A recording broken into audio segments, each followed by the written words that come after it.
Sorry. So what I did there was I hit the mute button, Uh-huh.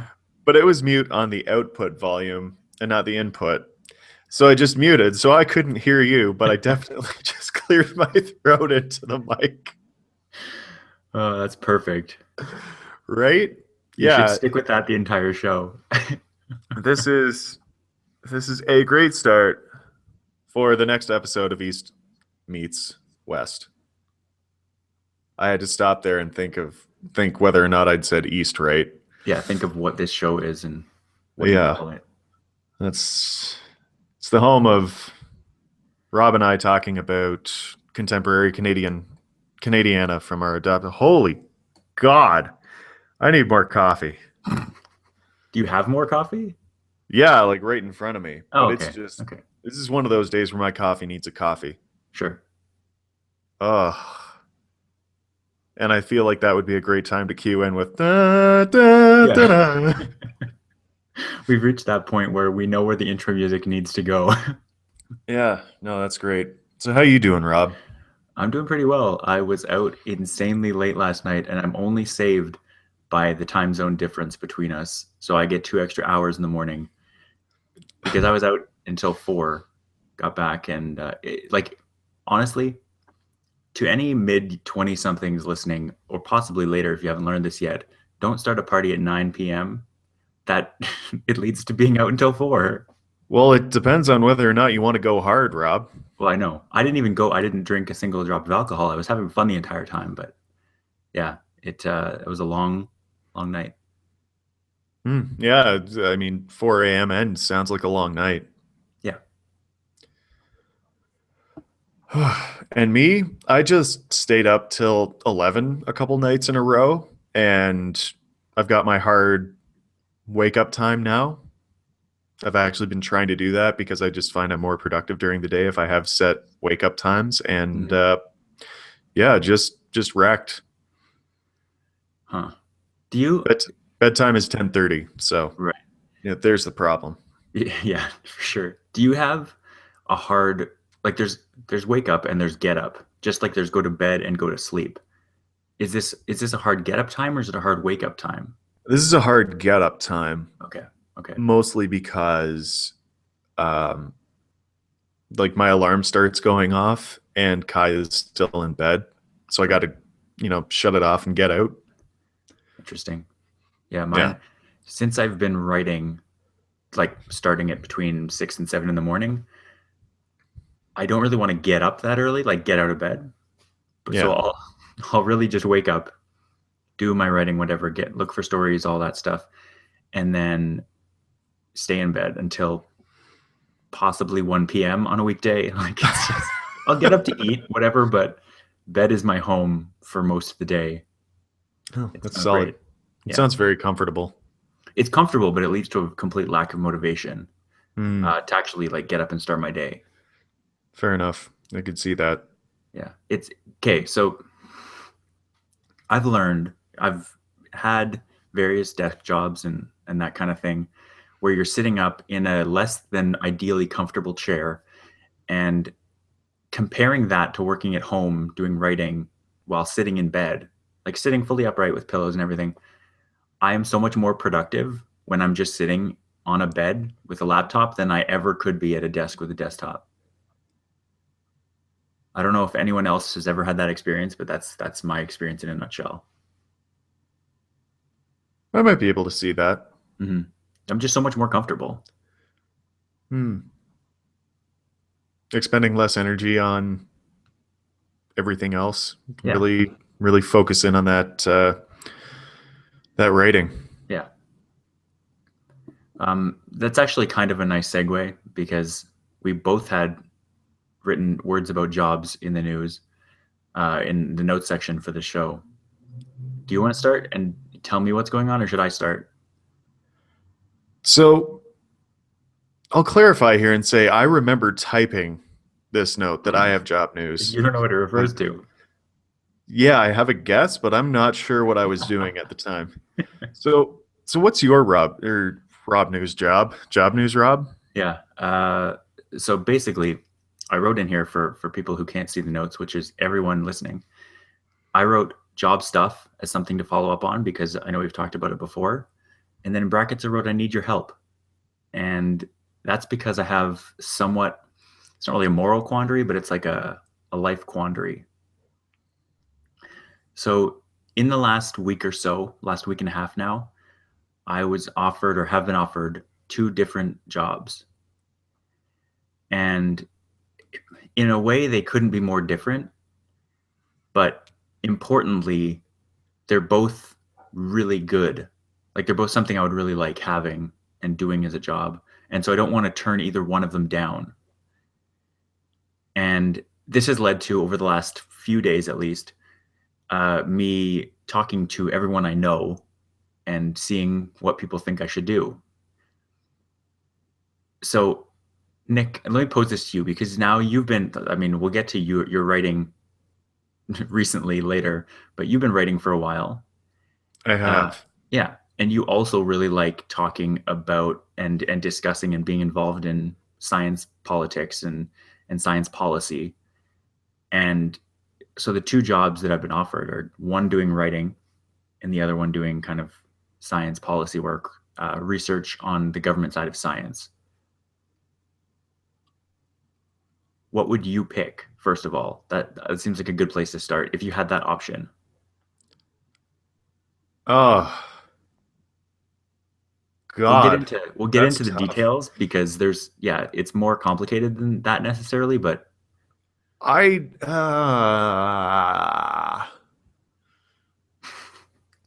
my gut says I would go with the policy job because mhm, then I would still have writing as a hobby. mhm. Yeah. So I can't see yeah. myself drafting policy as a hobby. Yeah.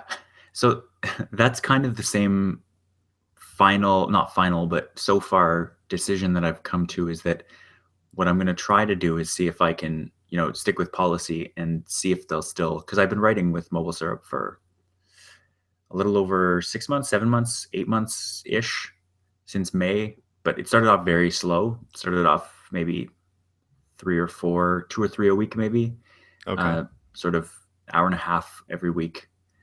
Whereas up like very recently, it's now pretty much 40 hours a week, somewhere between 30 and 40. And yeah, they basically want me to go full time, measure job and salary instead of per piece. And while that would be amazing, and if I didn't have this government job, I would take it in an instant. I don't know now. Now I'm completely torn. There's pension stuff to deal with versus like RSP. There's different benefit packages. There's the stability of government versus the kind of fluctuations of private sector. I don't know. There's so much to think about. And there's nothing where you used to lie. The conversation has run dry. And that's what's going on. Nothing's right. You're torn. Yeah, You're I'm all out of completely faith. torn. This is how you feel. Yeah. Cold So and something word I don't know, lying naked on the floor. we actually listened to that song around 2 a.m. yesterday, Oh. and I completely felt it. I was absolutely torn, and I am. Would you say that illusion never changed into something real? You're wide awake and you can see the perfect sky is torn. You're a little late. You're already torn. Normally, that would bother me because it completely throws off my rhythm, my natural timing of the conversation. But now I just love it. Okay. And now I'm thinking that Kaya is probably going to be woken up by that. Actually, she's gone. She's gone to yoga. She Oh, learned from Future Chat last week. She should yes. just GTFO if I'm going to be up and talking. Makes sense. All right. Well, yes, in that case, I'm all of Natalie Imbruglia's feelings in that song. That's that's tough because she's got a lot of feelings in that Yeah. song. I am each and every one of them. So I think what I'm going to do, and obviously this is as off the record as could possibly be on a live podcast. They were literally broadcasting it. Yeah, yeah, just broadcast live. It's a good thing we don't have fans. Yeah, I mean, my if we had an actual following, then this could get out. But thank God it's just you and me here. there's a very And you, close. dear listener, Yes. please keep this to yourself. Well, I mean, it's been decided and it'll be talked about in my inner circle very very soon. But Okay. what I'm going to do, I'm going to see first of all, because if I went to the writing thing full time, it would probably result in me taking a small to minimally substantial pay cut compared to Mhm. government, which is not really that big of a deal. But I'm going to see if they can come anywhere close to matching it, matching the government salary, Mm. which would make the decision that much harder. And, but otherwise, I'm probably just going to say, I would love to keep writing. I'd love to even expand my presence, maybe have a column or something. Because the whole point is Mobile Syrup has been talking about, well, they've already been doing it actually, expanding into kind of automotive stuff, expanding their kind of tech horizons in what they're going to cover. And so I would have the opportunity going full time to actually kind of help steer that and be a part of those new directions they're trying to go. And so I feel like I still have something to contribute, even if full time, even if during the day full time I'm working in the government. Mm. Yeah. There's also, I mean, can we talk about the definition of job permanence and job stability? Because For millennials, yeah, yeah, not that's fun. not even for millennials, just for the current job life. Like, yes, older people are going to tend to have more stability because they're in roles that have less changing, less day to day kind of fluctuations. But Yeah, they could also, when they got out of high school, they didn't need a degree. They right, walked into a union job and they were set for the next 40 years. yeah, yeah, yeah. Well, I mean, all of that aside, all of that Oh, all major that discussion, aside, yeah. we Okay. can we'll get to that. But I'm looking at, so the government job is a 6 month term, which is on par with the longest term I've had at NSERC, like in one contiguous chunk out in advance. Yeah. I've worked at one job for more than 6 months, but it's always been kind of renewing every few months or up to 6 months. And so this is 6 months. And then writing is, when you work in the public sector, there might be a probation period where you're kind of like, they're making sure you're competent, but there's no term, like there's no short-term contract implied in a job for a young person. You might be working on like a summer internship or something, but you don't get hired and they're like, oh, we need you for 6 months, but then that's it. That's not a thing in private sector. Whereas now, especially now in the public sector, that's absolutely what they're doing to young people all over the place. They're saying, oh, we need you for 3 months or we need you for 6 months. And then they always have the line there at the end, there's a possibility of extension. And how much that ends up being true is, I yeah, I got it, like that sentence now, it just infuriates me to no end. yeah, Because I've been in several positions where it's like, hey, maybe you'll get permanent. And it's yeah, like, wow, that'd be so cool. And then it's like, yeah, no, we just don't have the funding right now. yeah, And that was even like a private sector or two, right, where it's like, yeah, well, we could, but we can't. Sorry. yeah. And yeah, so that leads to people being in positions like you and I are, where we're trying to float between things, trying to find something permanent. But then, even when you do, like that's the kind of illusion that this permanent job dream has, is that when you get a permanent job in air quotes, it's not necessarily, it's like I always say to Julia when she tells me that her dream for me is to get a permanent job. I say a permanent job is like 5 to 10% more permanent than a long term contract, because permanent jobs can end. Like, you can get laid off. All of these things are possible. It doesn't guarantee you anything in terms of job longevity, having a permanent job. It just makes it slightly more likely that you're going to stick around a bit longer. Yeah.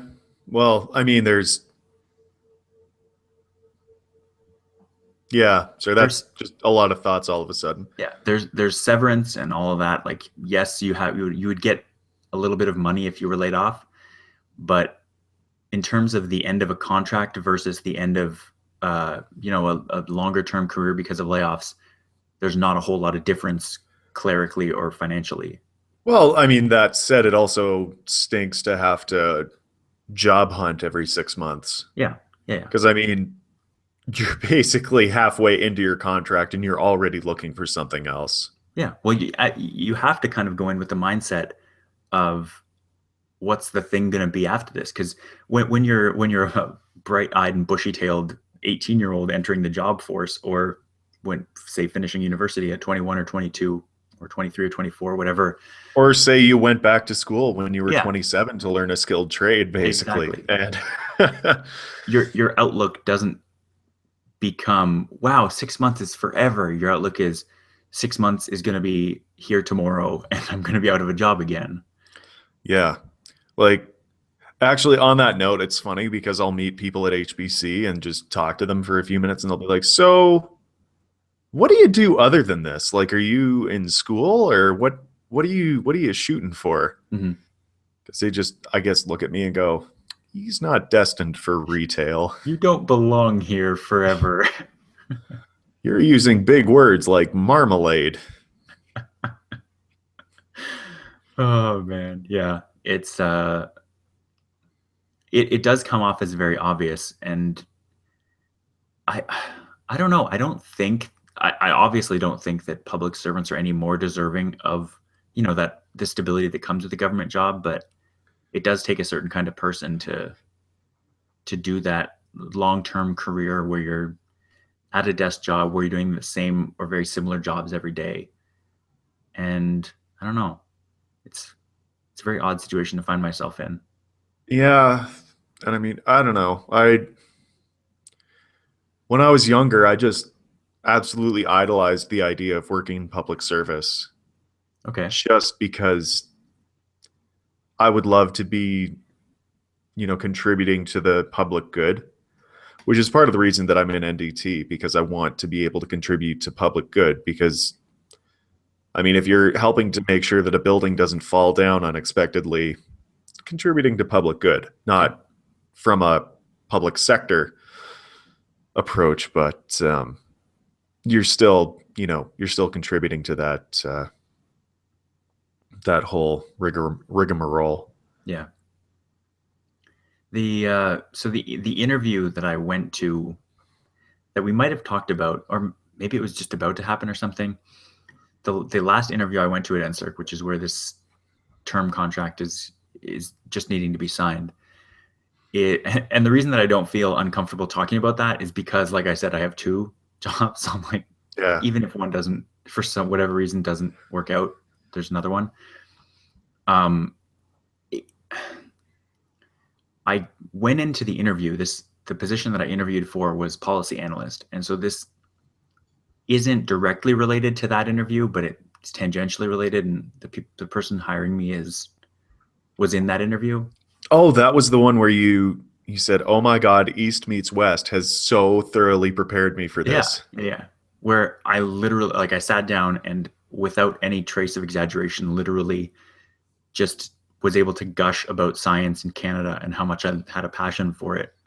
And I was like, I talked to the guy actually on the same day that I was offered the job. I talked to the manager of that position about the interview because I had passed it, and he basically said I passed it with not flying colors, but I passed every section, and one of them was like knowledge of the work, and I was like, I like 6 months ago, a year ago, I would not have passed that, but I've been so involved and I've been wanting to get more involved, and it's shown in that now I'm so much more informed about the world. Like I was talking about the climate change conference in Paris, and I was talking about like all the conservative to liberal shift um, in the past 6 months, and then the previous 10 years of conservatives and how they were screwing over scientists. I think it resonated with the people there because they've been there for longer than I have, and they actually saw this change take place. Oh yeah, the people that have been there for decade scales, they get really cheesed when things are going badly. Yeah. Yeah. So I mean, the interview process to me worked out well, and I'm interested to see where it goes. And unless something drastic changes, and then obviously I'll have to reconsider my entire life. But Yeah. So what's the term like with mobile syrup? well, that's the thing. There's no like I would be technically I'd be under contract, but it's just like Ah, you just write, you just work and like I'd probably interview people and I might go to press events and well, in that case, my answer changes. Like, as you have, if you have some semblance of permanence, I would. God, that's tempting. but it's not permanence though. It's just Yeah, I know for nowism. it's permanence in quotation marks, Yeah. but yeah. But Well, so on the other hand, in when I spoke to my presumptive, is that what you would use? Presumptive manager, my potential, potential soon to be future probable. manager. Yeah. At NSERC, she was saying, not only did she say there was a possibility of extension, which is the most frustrating and necessarily technically accurate language they have to use, Oh yeah. is that she was talking about wanting to actually hire someone permanently for this position, but wanting to get it done quickly, wanting to like have someone start right away and not wanting to go through the whole interview process. And so it lends slightly more credence to the fact that there might be continuation. Like they want to have someone doing this job forever. And so it makes me want to be that person. I. Oh my God, go for it, Yeah. and then get a little higher up and bring me with you somehow. Done. Yep. Cool. I I might have to describe you as an underling when I say I want to bring you in. I need Nick as my underling or possibly wingman. Do you think that would work if I said I need a wingman here? Where's my number Yeah, cruncher? absolutely. I can't see any reason why that wouldn't work out. Definitely. I'll I bought a suit yesterday, so I can wear that too and just Yeah. start Now, playing Have You Met Rob, but in the office somehow. that would actually be a pretty good networking tool. Like, obviously, we're both in long-term relationships. I'm in a long-term relationship, right? That's how you describe a marriage. Yeah, um, it's I mean, it's implied that it's long term. yeah. So the Have You Met Rob game would work really well for networking if you were just two people that work in an organization wandering around introducing each other to people. Clearly, Yeah. Um, clearly. so you mentioned uh, off this podcast that you bought a suit, and then you mentioned that you got it like that it required pretty significant. It sounds like tailoring. Is Well, that it like didn't you want it require perfect? it, but sorry? You want it now that you have it to be perfectly tailored to you, not just Well, arms almost right, legs almost right. well, I'll start off by saying that it's a Ralph Lauren, so the pants come unhemmed. So Yeah, you yeah, yeah. got to get them hemmed. The That's hems, just yeah, not an option. sure. But I don't know. I'm actually selling suits, Mm, and so it's jaded me a little bit when I look at suits now because I see everything that doesn't fit properly when other people put them on. right. And so yeah, so like I've tried them on before and off the rack it appears that just nothing is going to fit my shoulders. So unless I'm getting a made to measure, which I would like to do at some point, Yeah, and shout out to I think Canadian startup Indochino or yeah. You wanted to talk Indochino. about that. Yeah, I was looking at them thinking, I might have to get a suit well, I want to have a suit in my wardrobe for potential interviews because nothing suits you like a suit. Yeah, But I mean, and they're not bad deals, like $500 or so yeah, for a suit, and then you can get they're made to measure. Two, you can get extra pants and a vest and stuff like that, which you can't necessarily get off the rack. It would probably also fit my shoulders, which is also not guaranteed with off the rack. yeah. Um, But I mean, that's, pardon me, one moment. I got to clear my throat. Yeah, that's go ahead. So that said, like Ralph Lauren will fit me the best just because I don't know, it's more generous in the fit. And since working at bike camp, buying pants is just a nightmare. I have a feeling I know how you feel. So like the thighs and the glutes, it's Yeah. just that doesn't fit just anywhere. So basically for the pants alone, I was going to go for a Ralph Lauren, but then I'm swimming just a little bit in a Ralph Lauren. Okay. So you want to get the side seams in because it cuts a nicer profile, especially in the back of you. Like it gives that nice T shape when people are looking at you instead of, I mean, the joke I go to is that in women's fashion, the goal is to show everything, Right. every last little detail of the woman's body. Mhm. And a lot of men's fashion is to hide everything. Sure. Yeah, it's like that guy has a beer gut, do not allow it to be seen. Mhm. The guy has love handles, it will vanish under this jacket.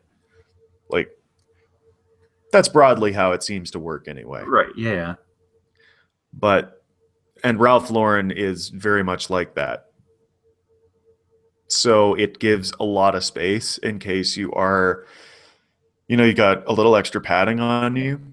In case you're not the perfect human specimen, which obviously Yeah, you don't exactly. need. You don't need that room. We'll say that I don't need it quite as much as it offers. Okay. Um, and so side seams in, sleeves out just a touch because I got these big alien arms. Mhm. If you've ever seen or if you watch Trailer Park Boys, you'll get that reference. I But don't, but I'm sure somebody does. I at one point I had a customer who had very long arms, Right. and I prefaced it. You watch a lot of Trailer Park Boys, and he said yeah. And so I delivered the line in the voice of the character, and he laughed and he laughed and he laughed. It was good, The but the yeah. concept So of and I mean, sorry, just to yeah, finish yeah. up. Go ahead. The other thing is like if I'm selling suits, I gotta be wearing one that fits pretty well Mm. because otherwise, what credence do I have? Yeah. Although in theory, if you bought a suit that had each and every obvious flaw that people like get, you could point it out to people. You can be like, notice how this isn't perfectly lined up with my shoulder. Yeah, don't do what this does. Yeah. See this? It's horrible. I look like a jerk. Don't The, make the mistakes I did. yeah.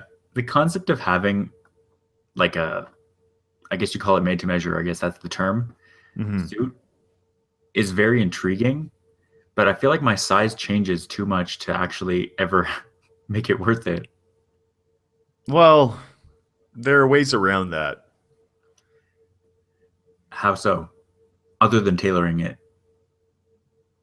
Well, yeah, I mean, you can just ask the tailor to give you a few extra inches here or there. Okay. If you have a vest, they actually have a little thing in the back that you can let in or take in or let out. Okay. Yeah. And Yeah. that's actually, they did offer to do the waist of the suit for me. And I looked at it and I went, that's something I should probably keep the room for. Way to have faith in yourself, have self control. No, it's just my observations over the past decade of my life. I suppose. Yeah. It it is interesting. I'm looking at these suits now, and I encourage people to go to indochino.com to check this out. We're not getting paid or anything, but all of the Although we do models need sponsors, we Indochino. do. Um, all of the models are extremely trim and very multicultural. But it would be interesting to see how a larger suit would look because all these people have like 28-inch waists. Well, I mean, yeah, but if you're a more robust gentleman, I mean, you make some choices like double-breasted suit, two Sure. buttons. Uh, Hmm. wait, yeah, I think it's always two buttons and double-breasted details. Yeah, double-breasted, two buttons, maybe some wider lapels, just to make everything a little more proportional. Okay. I'd say maybe peak lapels to really draw the eye up and not down, but I just really don't like the look of peak lapels. I don't have no idea what that means. Yeah, peak lapels, you're on notice from East meets West. Although when you Google the word peak, lapel shows up right after it. Yeah, because why else would you use the word peak? I don't know. Interesting. I mean, they do look a little weird, like kind of old fashioned, Yeah, but yeah, some people love them. interesting. One of those things. Oh, I think I know what my job news was. I'm Okay. now I'm now certified as an exposure device operator. I'm not a certified exposure device operator because I can't operate it alone, Hmm. but I'm just 320 hours of on the job training away from being a certified exposure device operator and having so many more job opportunities.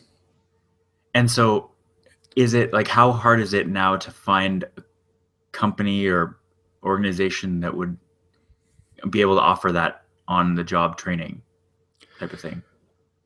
Hypothetically, it's much easier than it would be otherwise. Okay. Like you're still asking for training, but instead of saying, hey, I just need a little time to pass this exam, and employers will often pay for the exams for you. So you'd be like, yeah, I just need for you to pay for this exam for me. And then I might pass it. And then I need 320 hours. And then I can be a productive member of your team. Right. It goes from that to saying, hey, I just need 320 hours.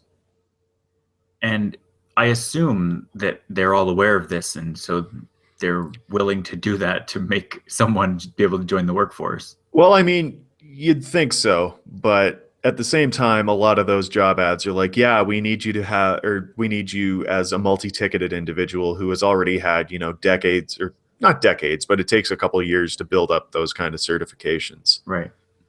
And they've recently changed the rules so that you're not allowed to challenge an exam until you've had a certain amount of on-the-job training hours. Huh.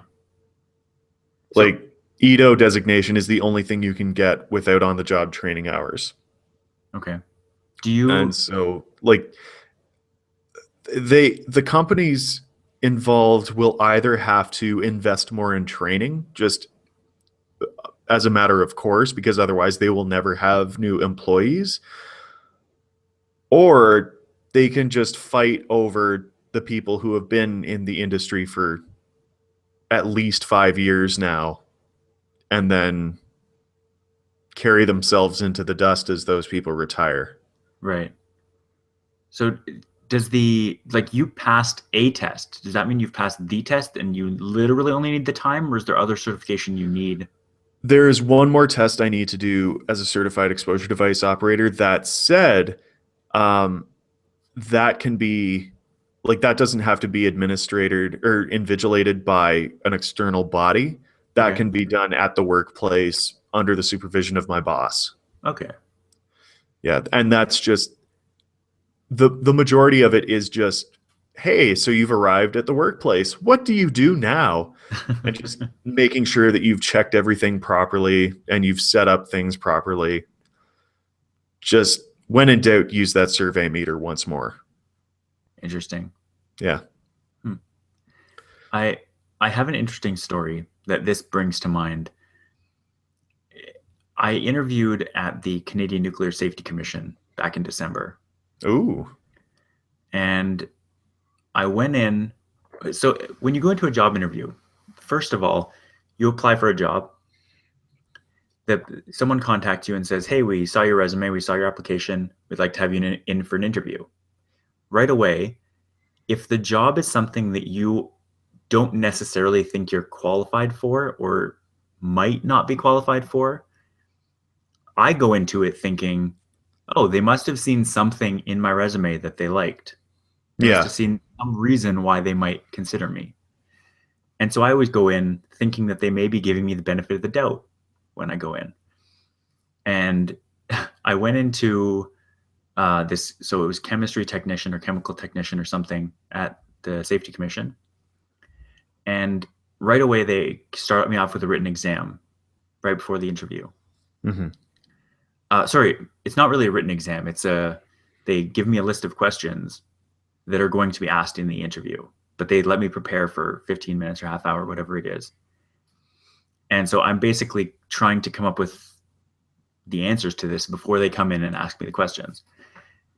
And right away, one of the questions is a list of definitions to do with testing, but specifically the kind of nuclear testing that they would do, like radiation testing. Yeah. And I see a term on the list that I have never heard before. It's composed of words I know, but how do I answer that question without having ever worked in a job like that before? Like if you look on my resume, you know that I have never done any radiation safety testing. And so basically they had to walk me through that portion of the thing. I was just like, for that particular definition, I was just like, I don't know. I've never heard this term before. And like, that has to be a valid answer to that question, because I could probably explain what the term meant if you helped me a little bit, but Yeah. for that, I don't know. I think it was called a matrix spike. Hmm. And I looked it up afterwards and I was like, this seems like an overly complicated word for like a sample thing. Like it was just a sample, like a different kind of sample or a different term for a sample. Oh, do you have to like add a little bit of acid or something like that to the thing? I don't think it had anything to Okay. do with the sample being spiked. It, Oh. it It, was super weird, oh, but weird. they haven't contacted me yet. So I may not have gotten it. That was like a month ago and they said they wanted to decide by mid-January. Also, it's a government job, so hey, Yeah, like it could be months more, yeah. maybe it just took forever and Or you're maybe they still just in the didn't need running. anyone. Maybe at the end of your policy thing at NSERC, they'll be like, "Oh, hey, we want you." And you'll be like, "Now what do I do? There are so many jobs being offered to me." Now I would stick with NSERC if it was 6 months later. All right. Mhm. All right, Rob. If we had commercials, I would need to take a commercial break because I'm out of Okay. water and I'm very parched. So I'm going to have to just walk away for a bit. Yeah. I'm This will gonna be this will be fine for like the podcast. You can just edit that, but live, I don't know. I don't know what you want to do. I'm gonna do But you have something. my apologies. That's all right. Go for it. I'll be right back. Hmm. So Nick has put me in a very difficult position here. I'm just running this live show now. We're going to talk a bit later about Mythbusters. It's a show that I really like. It's doing its last season now, and I don't know how I feel about it. So I'm going to commiserate a little bit with Nick. And I watched the first 2 episodes. They were very interesting. I really like the way they approach science and how they make it approachable. They make it fun. Uh, they kind of went all out because they knew it was last season, and so they did a bunch of what I would consider mega episodes. Like, they were big budget, big scale. It's a really sad time.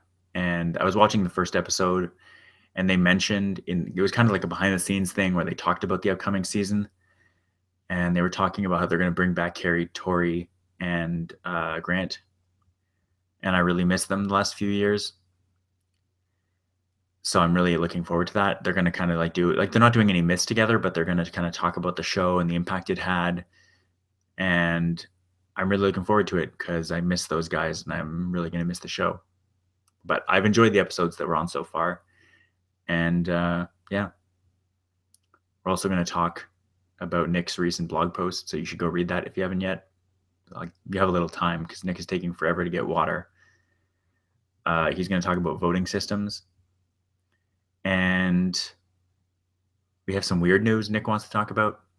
He's just he I don't know. It's all, it seems like Toronto news or like that Southern Ontario kind of news. Just a little weird, including the fact that the Leafs are going to introduce a new logo. Nick really wants to talk about that. Oh, Nick's back. All right. Hey, Hey, Rob. Nick. I was giving the listeners. I'm probably going to leave this in, to be honest. I was giving the listeners a preview of what's to come. Oh, fabulous. Yeah. So to notes and talking points. Yeah. Yeah. What did you want to talk about next? We can go in order if you want. Yeah. Okay. Yeah. You said it's Mythbusters last season. You're going to miss Yeah. that show. I I'll be honest, like I'm going to miss the fact that it's not there, but I haven't actually been watching for a very long time. Yeah, I missed, I think, the Basically, second half of the most recent season. But other than that, I've been dedicated. it's basically once I lived without cable, I just didn't watch Mythbusters anymore. Right. See, I never watched it on cable. I always uh, downloaded it. Uh, but now I have cable. So now it's literally just more convenient for me to put it on my computer and watch it whenever I want than have to DVR it and watch it on my TV. Apparently, this is something that's exciting. We're switching from Rogers to Bell on a separate tangent Mm-hmm. in I about a week remember. and a half, maybe about a week actually, next Tuesday. Uh, and they have like Bell's PVR thing is called whole home PVR. I don't know exactly how it works yet, but I'm told that from anywhere in the house on any device, you can go and watch the contents of your DVR. That's interesting. And so, in theory, that would make it much easier. I could just set a show to record, like the show Mythbusters, and then every time a new episode came out, it would just go into the DVR, and then I would just be able to watch it anywhere. Hmm. So I'm intrigued by that. But until then, I'm going to watch it in a way that's most convenient to me. And that means because of geo blocking that Discovery does, I will have to probably find it on the internet elsewhere. Fabulous. Yeah. I noticed that there's no TVAA, like there is an MPAA and RIAA. So TV shows, they don't really care if you watch them. You're not really punished in any way. But so Great. Mythbusters, anyways, um, they've really been formative in my kind of science education. It's been, I think this is season 14, and the fact that they do like 24 episodes every year. I remember I guess this was 14 years ago. That was like grade 9, thereabouts. I remember watching like when they did the really early ones, like helium football, when they filled footballs with helium and with regular Oh air and yeah. seeing if they got kicked further. And they ended up, first they had like an actual punter kick the balls, decided scientifically that there wasn't enough control there. And so they switched to an airplane hangar where there wasn't going to be a lot of wind. And they had I forget if it was a throwing or a kicking machine, but they had a thing that would, like a machine that would just give it the same amount of juice every time. And that Mm. made it a lot tighter. And they were able to actually see that it had no effect. But like, I love the way that they've gotten better and better at incorporating actual science into the show, to the point that they they kind of, it's fun because they kind of suspend disbelief when they're trying to recreate viral videos. They suspend disbelief and go along with the fact that this video is real until they prove that it's not. And I really like it. Like, I like the way they make science approachable and they make it interesting and fun. I I'm going to mention one episode because it's kind of like, it's very Mythbusters-y, but it just shows, with the fact that they have this big budget for the last season, how they're able to do something that I don't think anybody else could ever or would ever do, except for the fact that it's a myth and it may have happened at some point in history. So they took like a train tanker car, like a 70-foot long tanker that could have been filled with gasoline or oil or milk or whatever, half-inch thick steel all around, completely sealed.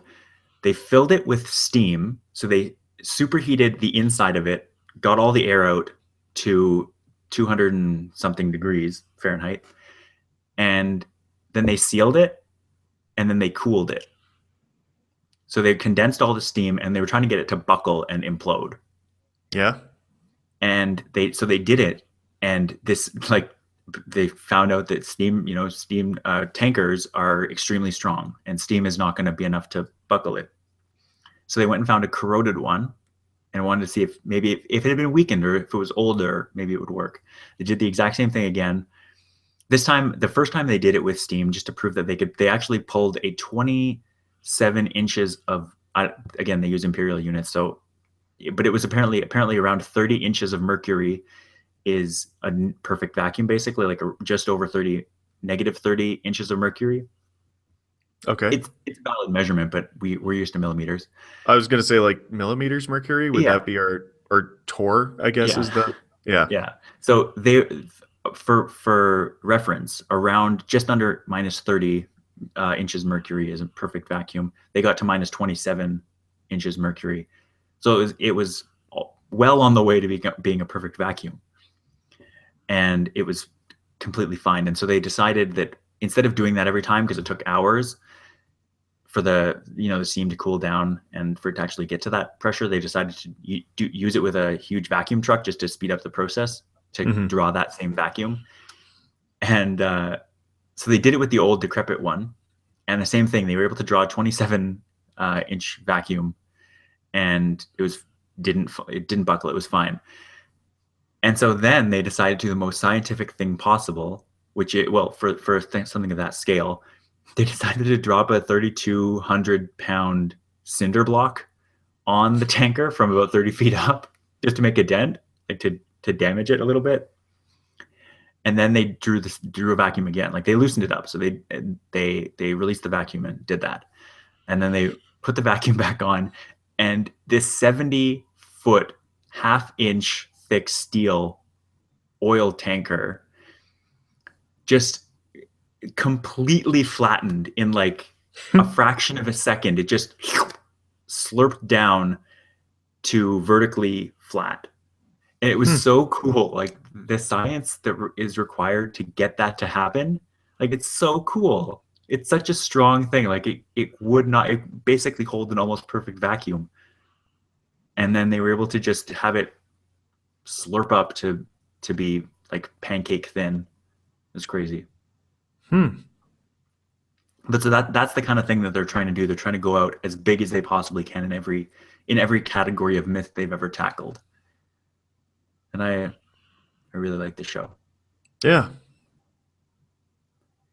It's worth Like I know watching. it's had its critics being actual scientists who I imagine it's the same people that really don't like Bill Nye or Neil deGrasse Tyson. Right. Or Cosmos guy. Neil deGrasse Tyson. Oh, Carl Sagan. Carl Sagan, yeah. Yeah.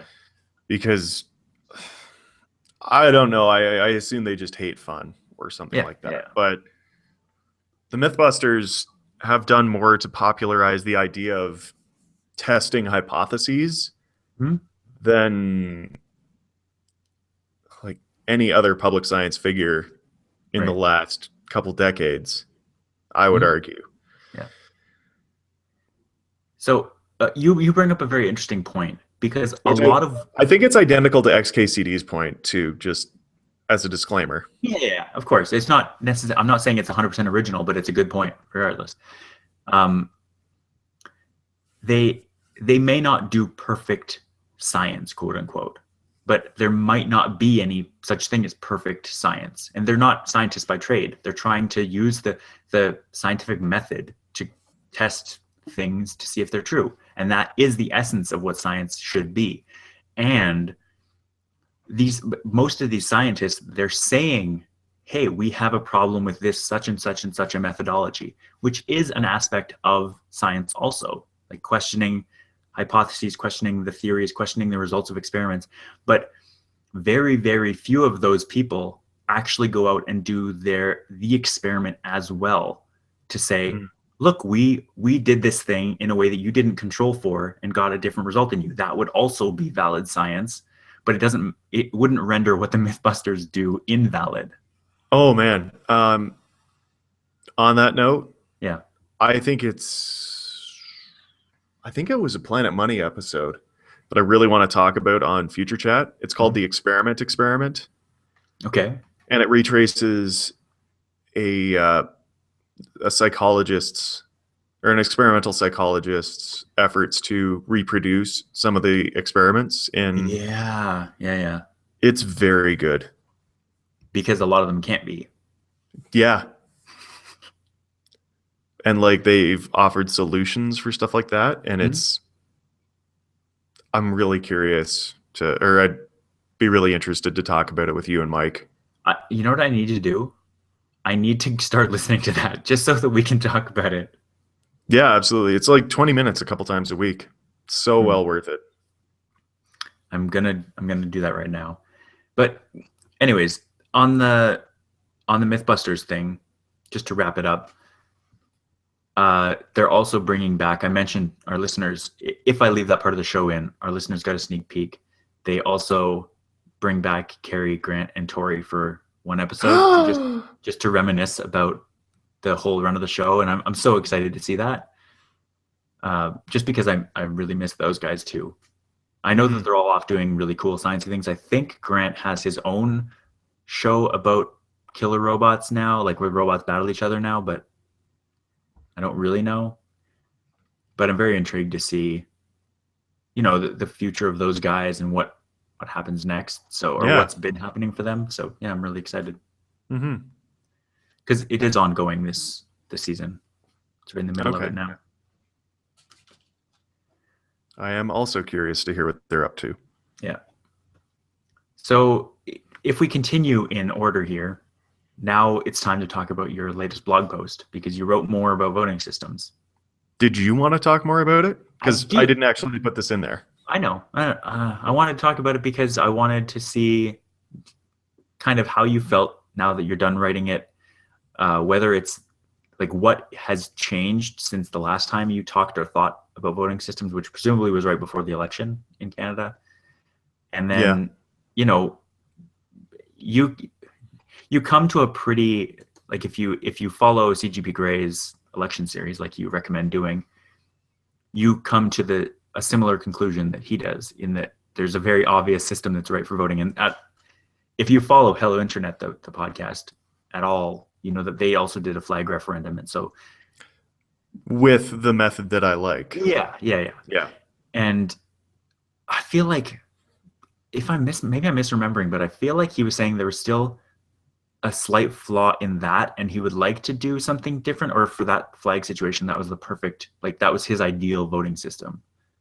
I can't remember anymore, but you made a point, and this is kind of the thing that I wanted to talk about, I guess. You made a point that uh, from your interpretation of the voting system and the current iterations of it, the one where I forget what it's called now, alternative vote, is that what it's That's called? The the one where, rank. It's alternative vote, instant runoff, or ranked ballots. right, You can call and it any of those things. all of those meaning the same system. Yeah. You were saying that it seems like the people who voted, like certain people's votes seem less important. Oh no, that's single transferable vote.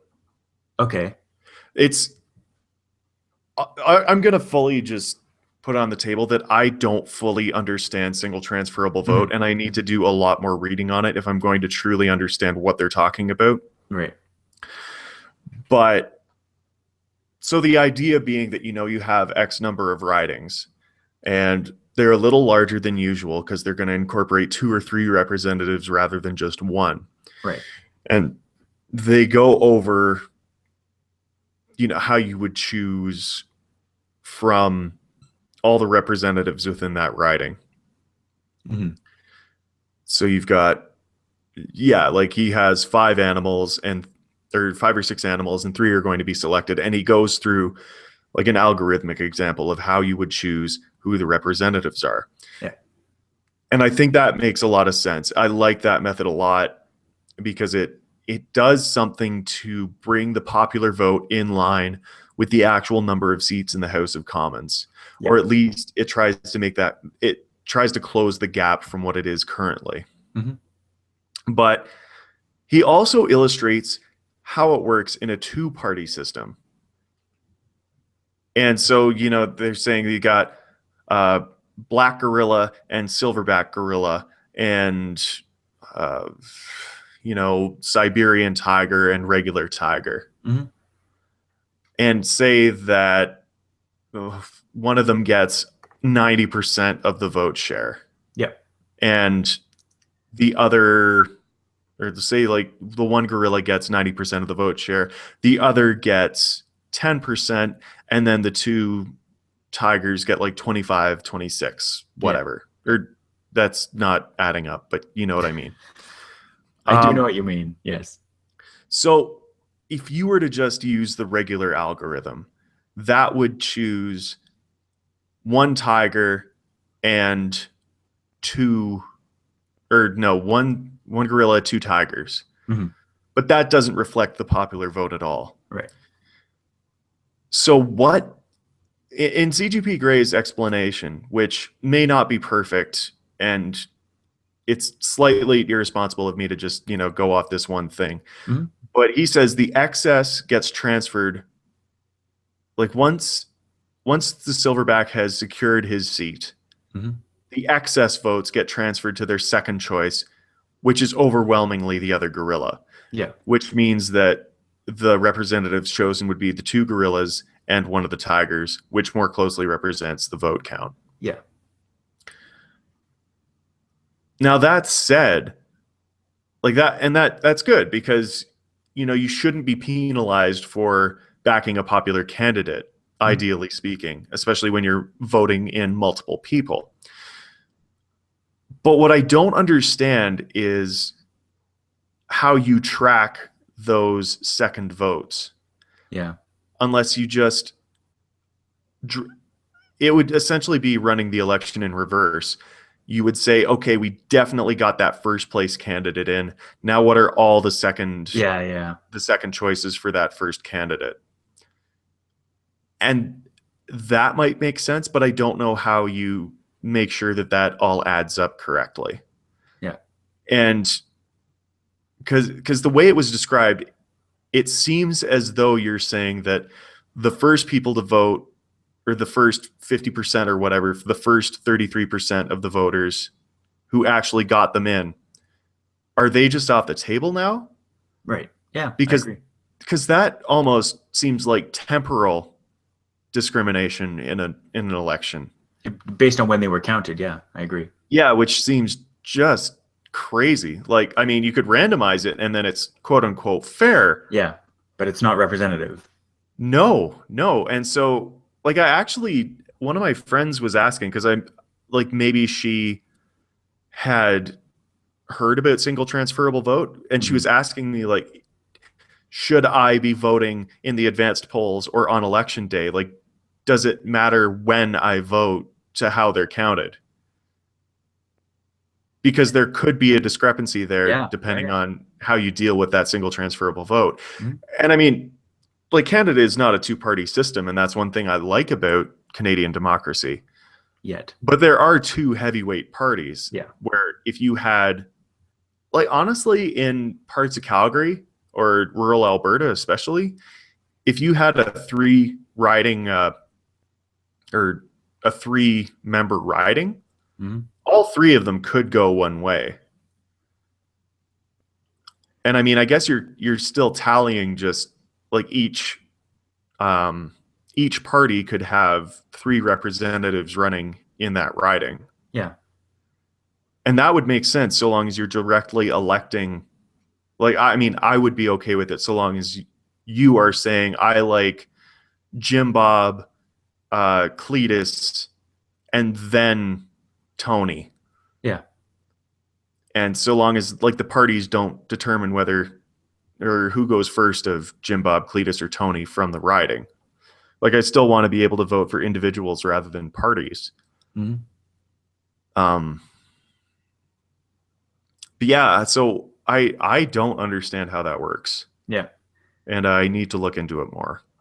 I mean, I kind of, and maybe I just didn't analyze it thoroughly enough in my mind. But when I was watching the Hello Internet Flag referendum video, when I was watching them go through the process, it did strike me that, they went through and they sorted all of the first votes into the respective boxes, which makes complete sense. But then once they had the runoff, I understand I actually, maybe I don't understand, but you then go into having, there were five candidates at first. You drop the lowest candidate and you pick their second choices get distributed among the rest. Mm-hmm. So I guess the way it works is your vote, your single vote only contributes to it can only contribute to one candidate. Your vote isn't going to get more than one person elected. And so Right. with the runoff thing. But with single transferable vote, it did seem like maybe your vote could theoretically help get more than one candidate elected at the same time. If your first choice, Okay. if your first choice was the main candidate that got like the majority of the votes, and then your second choice was the minor candidate, but with the same party, it seems like your vote helps the big candidate, but also helps the candidate in the other party. Whereas in theory, someone else's vote could have been for the main candidate on one party, but their second choice could have been a smaller candidate in another party, and Mm-hmm. you would just never see that. But like you were saying, but there's no way to really control that unless I mean, in theory, you could just run all of this through an algorithm that would tell you, it would be able to break down if a person's first choice is gorilla, let's say the main gorilla, black gorilla, and their second choice, or sorry, then if their first choice is black gorilla, then their second choice is most likely to be silverback gorilla. And you could break Mm-hmm. down the percentages like that. Like you could do a kind of a, what do you call it, a binary tree or a decision tree type of thing to see You could also proportionally. just, yeah, like you could also just tally all the preferences. Yeah, exactly. And then I assume computers would just, Tell you. pound that out in a few minutes, Mhm. maybe. Yeah. But it seems like that wouldn't be the way the system would be implemented at first. It might be like a flaw that's pointed out a few iterations into this system. And maybe that's just kind of a shortcoming of that method, because I don't think there's any necessarily perfect voting mechanism. Mm. But it definitely strikes me as odd that seems like it's a feature of the system. Yeah, it's just like, because I don't like the idea of excess vote transfer Mm-hmm. because who are the excess? Unless you're counting every single thing Yeah, possible. yeah. But So, again, yeah. in CGP Gray's video, the whole point of him dividing it into, there's a class of monkeys, and you're more likely, which I thought was kind of clever, because there was the tiger faction, quote unquote, and the Hmm. monkey faction, but there were different varieties of tiger and monkey in each one. And Yeah. so in theory, if you're an ideal voting system, if your first choice, the popular choice, quote unquote, is the Bengal tiger, and you would probably also want the Siberian tiger to get elected as well.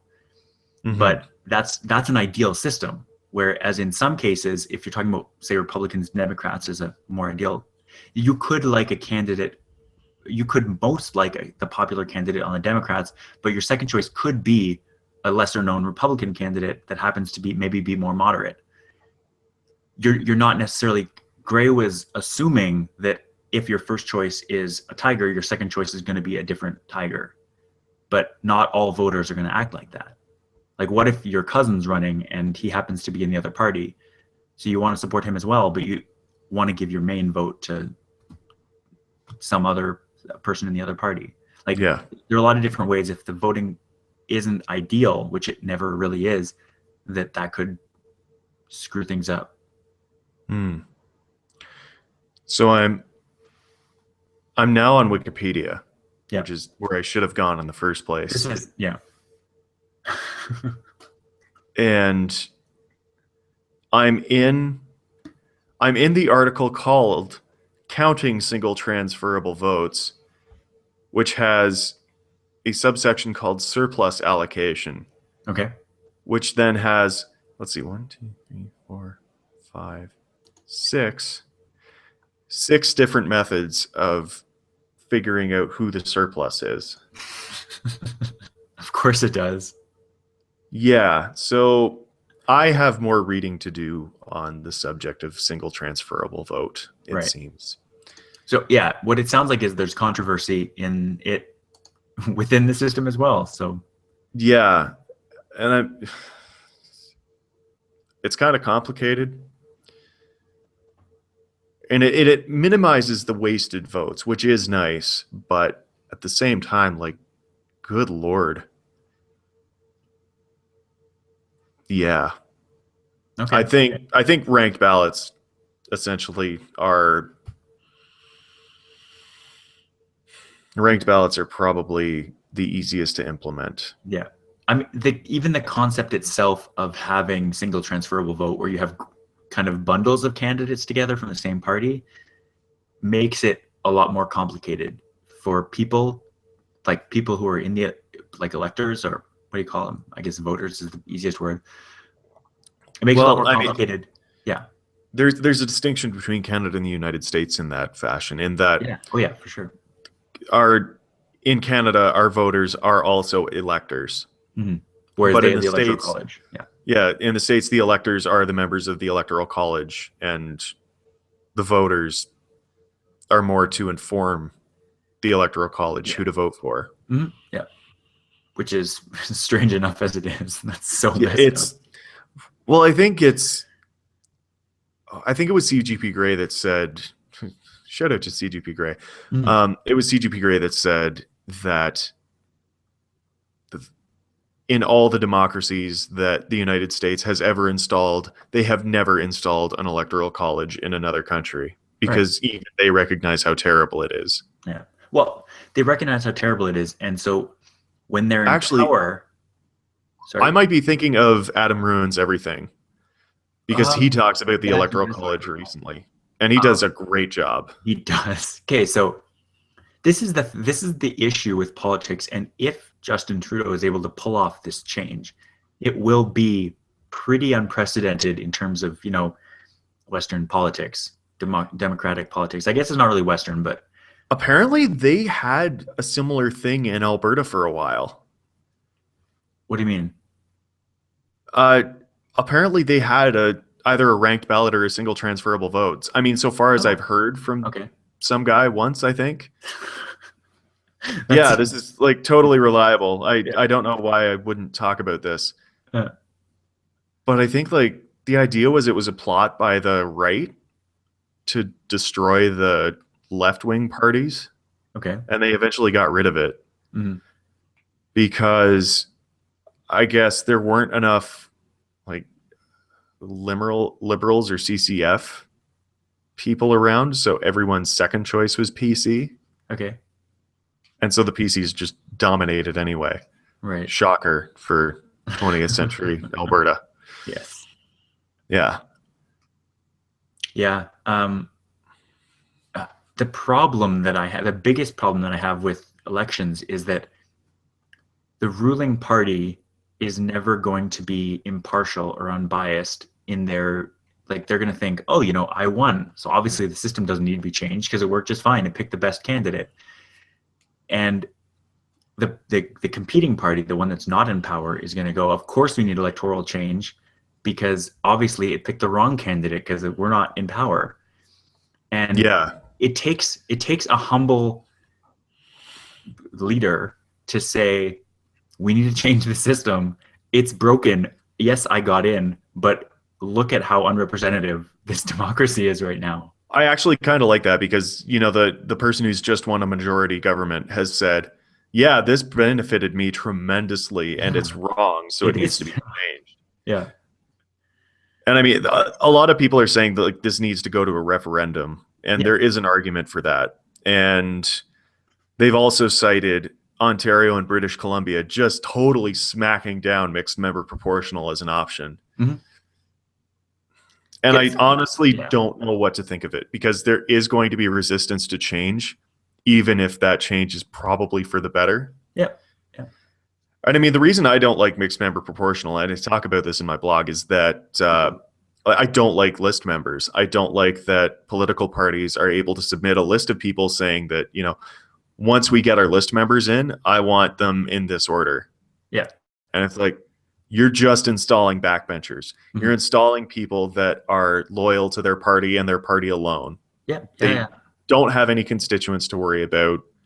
Or it's not necessarily that they are, but they're that's going to be the trend, and there's nothing stopping that from being the case. You might end up having someone in there who isn't, but they're much less likely to be picked by the party because obviously. Yeah, like, I mean, Joan Crockett, for example, she was the former member of parliament for Calgary Centre. Mhm. And from what I've heard, like all she ever did was just vote along party lines. Yeah. And granted, that was her approach to things. She said, I was elected by conservative voters to be a conservative representative in the House of Commons. Yeah. And so I will do as the Conservative Party does. And that's fine. But like but ultimately she was beholden to voters, and voters in Calgary Centre said we don't want that kind of representation. Yeah. And so like we were able to turf her when we didn't like what she was doing. But I can imagine that Joan Crockett would be really high up on the list of list members because the party's Yeah. going to look at their members and say, oh, this is someone who does what we want them to do, so this Mhm. will be on our list. Yeah. It's true. Realistically, I think I just don't like the idea of political parties. But honestly, how is that ever going to change? Yeah, it's true. Even if you disband political parties, new ones would just form instantly. Well, I imagine you would just have sort of informal alliances along the Yeah. old party lines. Mhm. It's unfortunate, and I say this all the time, but the people who would make the best political leaders want nothing to do with leadership and politics. I think there's actually a quote by Plato about that. He always gets to my stuff first. I know, right? It's unfair, really. I'm actually remembering Trudeau Sr. quoting him. Yeah. And they said, like, some press conference had just asked him, like, how badly does so and so want leadership? And his point was something. He's like, well, I'll quote Plato and say that if someone really, really desperately wants power, you shouldn't give it to them. Hmm. Yeah. Do you want to get to our mixed news? What did you call it before? You had a word Oh, for it. the offbeat bundle. Offbeat bundle. Yes, that's good. Do you wanna start with that? Yeah, sure. I'll just dive right in. Yeah. So, headline number one: Snow shoveling man punches snowplow driver. Durham police say. It appears, and if you shoveled snow while the plows are out, you will fully appreciate this pain. You've cleared the driveway, you've cleared the path to the street, and a snowplow will then drive along and shove a bunch of snow into that path. Yeah. Potentially to the point, like especially if it's fresh, where you are no longer able to get your car out of the driveway. Yeah. And it's infuriating. I've seen it parodied on commercials. I remember when we were kids helping my mom shovel the driveway, the plow would go by and you would just look and get so disheartened. But apparently this guy was shoveling driveways for other people for like $10 a pop or whatever. Mhm. Which, geez, for $10, totally, I would let someone else do it. Yeah. So this guy got into a standoff with a snowplow driver. He Yeah. was clearing the end of the driveway and not moving, and the snowplow didn't move at first. And then they got into a bit of a standoff because the shoveler is like, no way I'm letting you do this to me again. Mhm. And the snowplow guy going, you need to get out of the way because this machine will certainly kill you if I drive past. Yes. And allegedly, the shoveler physically assaulted the snowplow driver and then ran off. And I feel like this is a funny story, as did CBC, because we've all been there just a little bit in the deepest, darkest parts of our hearts. Yeah. So this is odd in that it says that or at least this article implies, if it doesn't say it directly, that the plow driver like knocked over the guy, the shoveler, with his plow. Oh, did he? It says the driver of I the plow edged forward and the suspect fell back. That sounds like, oh. I don't know if that's like yeah, because you can fall back in backing up oh or yeah, yeah. yeah, yeah. But very, it seems like the driver was being aggressive and like gunning the engine and like inching forwards. Yeah. And so snow, it brings out the worst in us. They say that heat is bad for the temper, but apparently cold can be as well. Well, it's not so much the cold as the oh, there was a joke article written about a guy clearing his driveway with a flamethrower, I can see and that. like it was absolutely a joke article, but it was written hilariously. Like Mm. said he didn't have time to deal with 50 billion tons of weight bullshit or something like that, which is also just gets to the real heart of the matter. Yeah, yeah. Next item on the offbeat bundle: dwarf toss at Leopard's Lounge met with online outrage, petition. And there is a strip club called the Leopard's Lounge in which they have a dwarf toss. And you know what? I really think that is all the discussion that needs to happen. I just want to let you know that we're in Canada. This is happening. How about that, Jeez. guys? Um, Like, that's because they were saying, were any other minority, there would be just so much outrage. Like if it were a racial minority, like if you had an Iranian toss or something like that, it would not stand. And then at the same time, they're going, but the guy we tossed walked home with a bunch of money from the dwarf toss. I don't see the problem. And yeah, that's this that's is, it's tough in that they actually, yeah.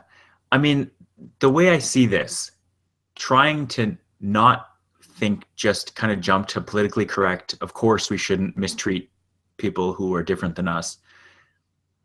It doesn't seem that different from saying, "Oh, I'm watching the CFL, and the goal of this game is for like 90% of the people on the field at any given time. The goal is just run as hard as they can at another person and knock them over."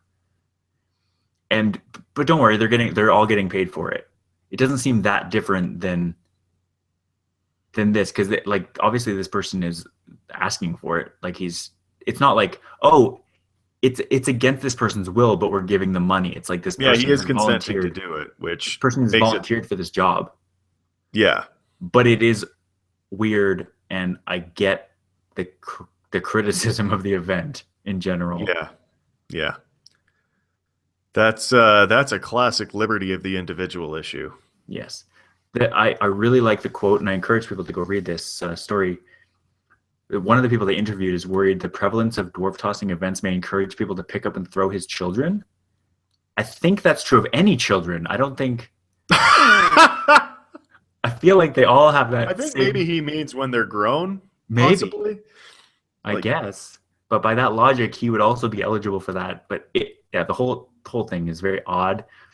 It obviously isn't, if we're being too politically correct, it's obviously not okay, but on another level, it's just weird. Yeah, I think that's a safe summary. I, there's also the fact that this is happening at a strip club, and those are also a place where people get degraded or demeaned for money, and that might also not be okay. But it might also just be part of people's free will to be able to choose what they want to do. Yeah, that's actually I hadn't thought about that, but that's also poignant. It's yeah, it's it's all it's all offbeat, and this is Windsor, so it's kind of, I guess, Oh, it's in just Windsor. Well, par for Windsor. Yeah. that'll do it. Hmm. Yeah. Where do we go from here? Ah, I'm gonna say based on the time, it's a toss-up between New West Partnership and Energy East Pipeline. Why don't we briefly discuss this last point here first? Oh, Because it's yes. kind of This is offbeat, and then we'll decide whether we want is East. it offbeat? Because this is national news, Rob. I The know. Toronto Maple Leafs on February 2nd will unveil the Leafs logo for their centennial year. Yes. Now, wait. Does that And mean it's been 100 years since they won the cup? I'm unclear on what centennial means. so I'm going to call you an asshole. Okay, I'm going to ask you to just roll with it. Nick, I have before we well because I am very interested. I love graphic design, and I love the idea of like going back on history, and it's important to change it up once in a while. But I was reading, I think it was on Reddit, someone talking about how if the Leafs don't win the cup in the next 12 years, their name or the team is going to be off the Stanley Cup completely because the next ring, like they're on the very last ring already. Oh, man. So it's like they, it's going to be it could be terrible. Yeah, you got like 10 or 12 years left before they're off it completely. But yeah, Yeah. new logo. New logo. It's got the it's got the text kind of pattern from their 60s logos. And I don't know whether they're going to combine that with the current 11-point Maple Leaf or the Maple Leaf that they had in 1967. Hmm. And incidentally, that was changed to honor Canada's new flag, Yeah, yeah, yeah. which is what a team does when they are Canada's team. Absolutely. And if you pause for just a moment, you'll hear every Habs fan everywhere screaming at us. I think I do hear that. It's Yeah. coming from inside the house. Uh, So yeah, they're unveiling that on Tuesday, and I can't wait as like it's their centennial year. Fun fact, um, I would argue the organization is actually as old as the Habs are because they had a Toronto team in the National Hockey Association, which predated the National Hockey League, mhm. and the Maple Leafs were not transferred over. And I think the Canadians were the only ones that were there before and after. Yeah, But basically, they started the league because they really didn't like the Toronto owner. And so like, they basically picked up all their toys and went home right. Yeah. and just abandoned the Toronto owner. But the new Toronto team, because they kept a Toronto team, I think they went by the Toronto Arenas in the first few years, or the Yeah. Torontos. Um, they actually kept all the players Yeah. because, like, what else are you gonna do? Said, oh, so this new owner or this owner, he doesn't have a team anymore, but there is a Toronto team. Do you like get different players? No, you just go with the players you had. Right. So I guess maybe sort of a ship of Theseus kind of thing. Yeah. Yeah. Yeah. But so yeah, it's, new logo. I honestly, I think it'll probably just be like their current maple leaf with the old text on it where Toronto is arced. Hmm.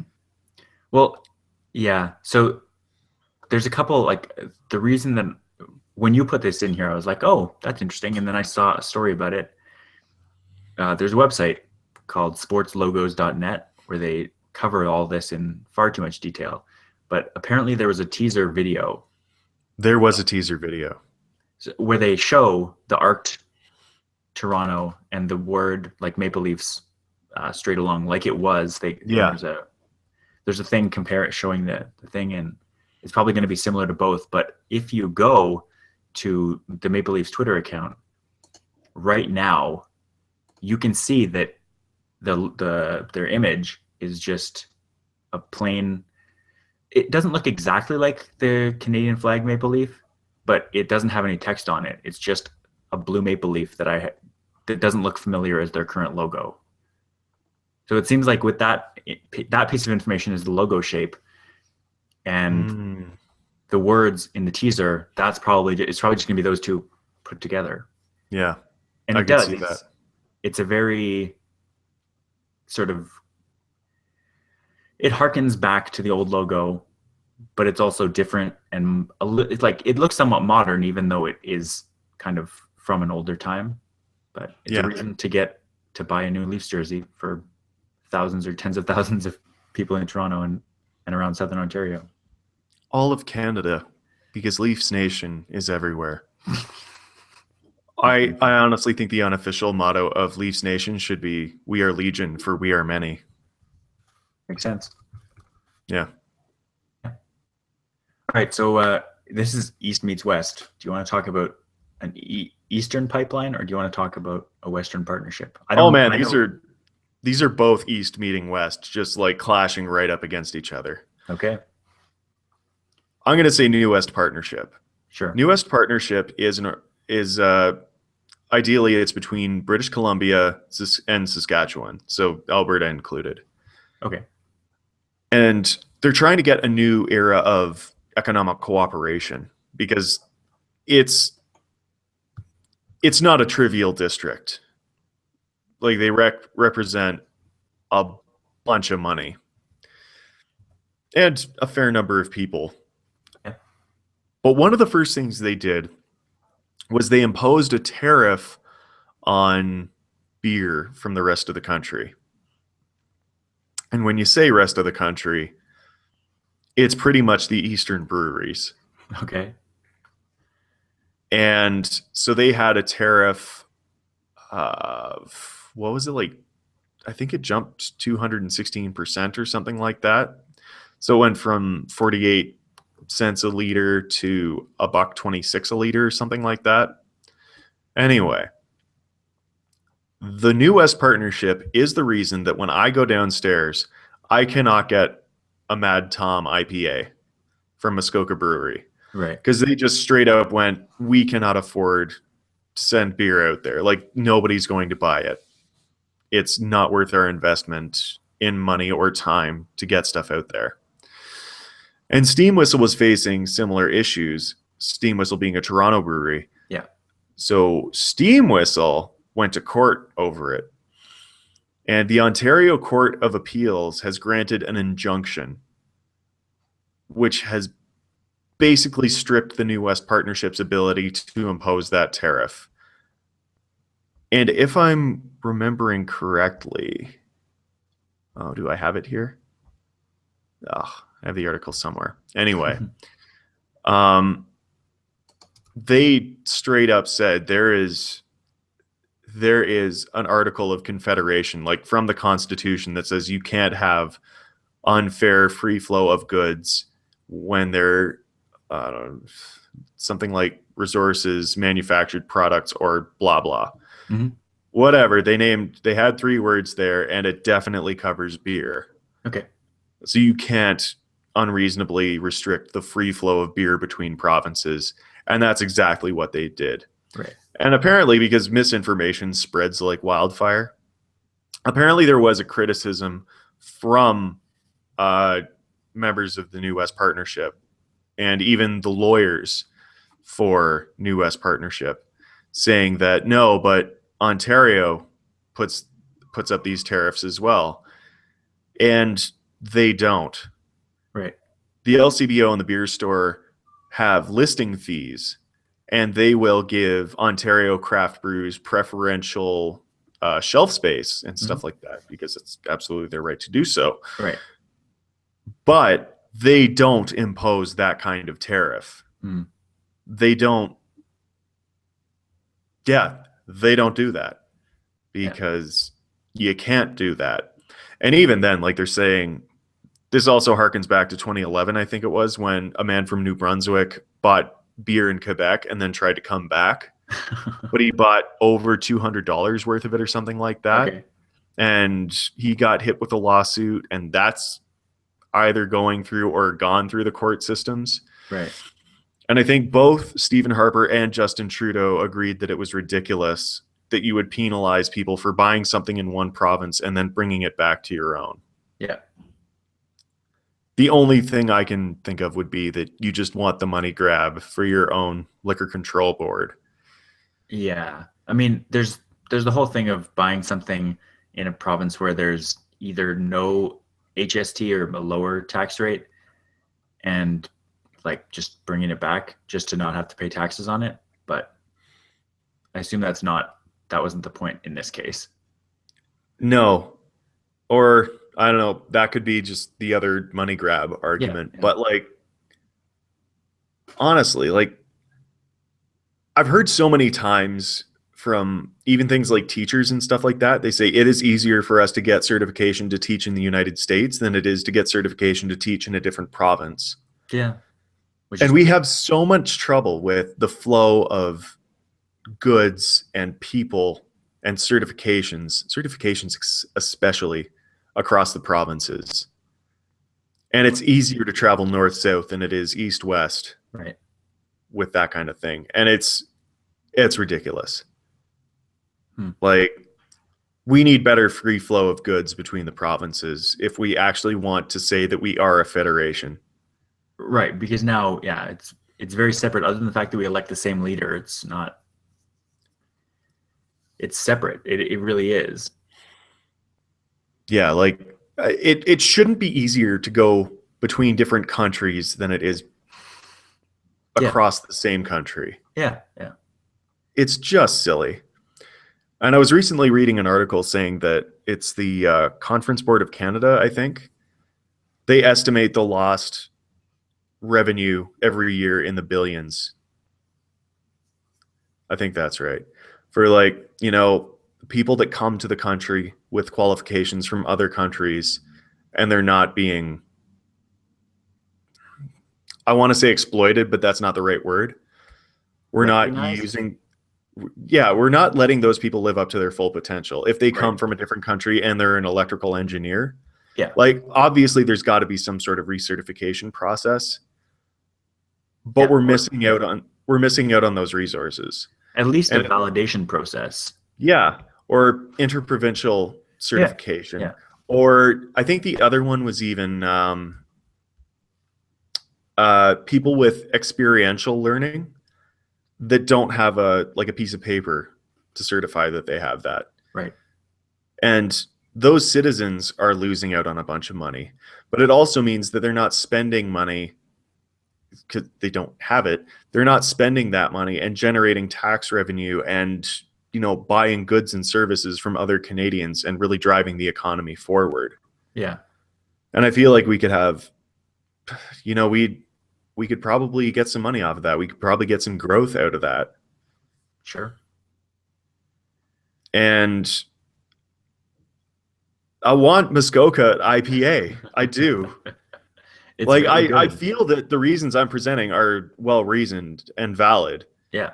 But also I want to be able to get beer from other provinces here. Yeah. Well, And yeah. sorry, their intent is to diversify the economy because Alberta really rides high and then dives with the price of oil. Yeah.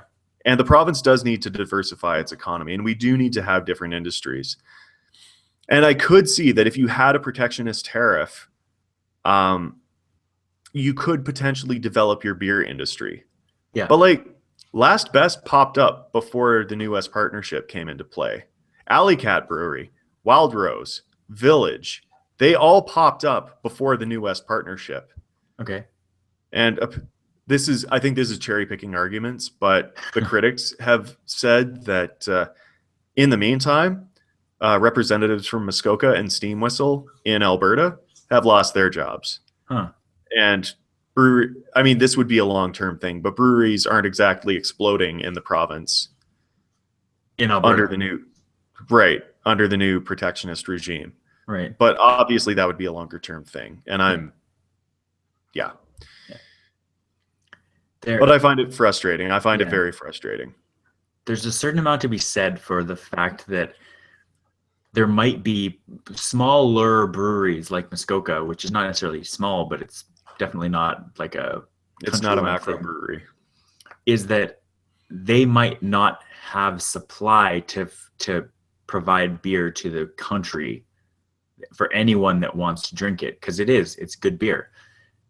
They I assume that the government of Ontario has incentive to say, this is from Ontario, it's brewed here.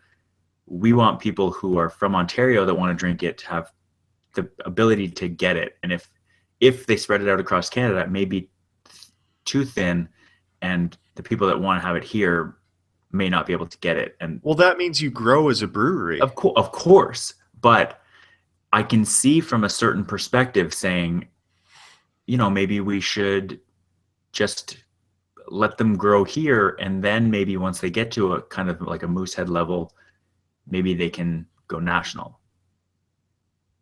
Maybe, but like you're missing out on all the revenue from like I mean, even if we're going extremely macro scale, Yeah. say that company starts doing extremely well, generating a bunch of revenue for the government of Canada and or the province, that's contributing to equalization payments. Yep. Yeah.